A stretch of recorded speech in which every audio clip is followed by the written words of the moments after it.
Ambon Falls is a popular swimming spot in Pangil, Laguna. It draws local visitors due to its scenic natural surroundings. A massive boulder collapsed between two mountains, forming two small waterfalls. The force of the water from the falls make it look like it's raining all the time.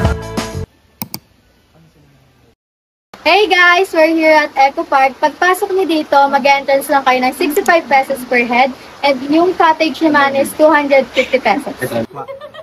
Hi guys! If you want to visit the Ambon Falls located in Pangil, Laguna and you're from Manila, you must ride the bus in Buendia papuntang Santa Cruz, Laguna.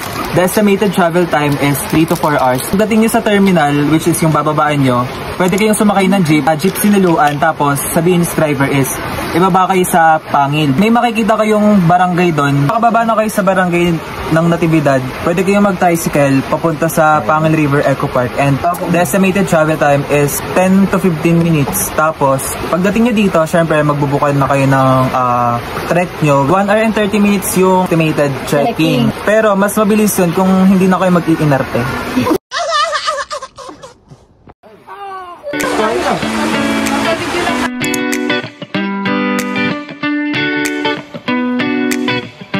Avail na kami ng trekking, 500 pesos for 5 packs. Tapos pag sobra kayo, 75 pesos per head. Ay, start na kami ng trekking. Ilang oras po ang pagte-trek? Punta lang kuya. Balikang na.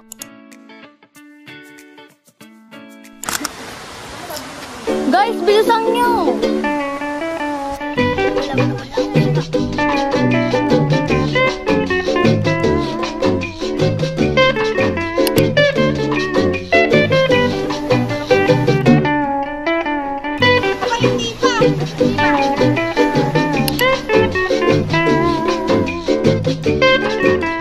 Nandito na po tayo ngayon sa Biak Bato. Look oh. Ang ganda naman dun. Oh, mini falls. Kita mo ako. Oh, mini falls. May pagong. Gabi po. Oo nga, may pagong. Hello. May pagong. Uy.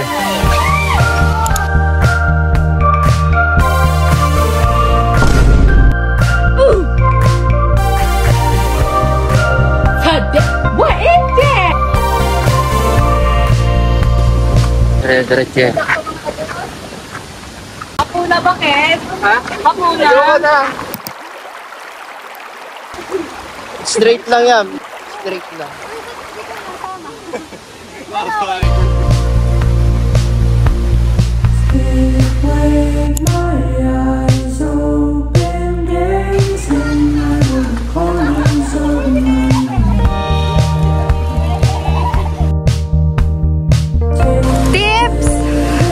Huwag kayo magagantong tsinelas or yung normal na tsinelas.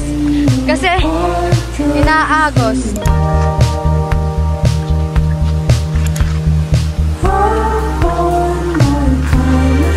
Malapit na tayo, kuya. Ay, 3 tawid. Malalim na na. Uy, malalim daw yan. They're talking shit about me on the radio. How am I supposed to know about you? Just Go, Mark. let me know, 'cause I need to know. Are you the kind to keep me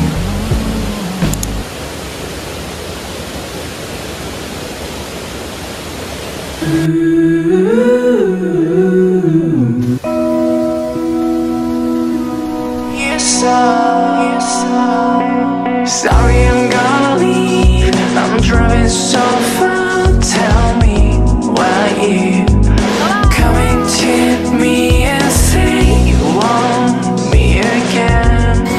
Never wanna lose me, 'cause I'll be missing you. Done. Super sulit. Kaya pala ambon-ambon ano. Bakit? Yan na ambon na. Ano gumawa?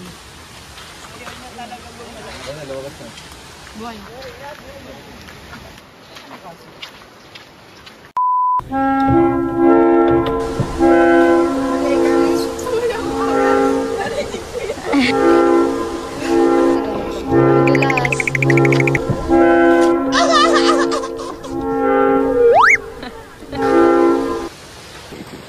Lagag eh. Earlier, before we started trekking, we ran into some tourists who had just finished their trekking to Ambon Ambon Falls. So we took the opportunity to interview them.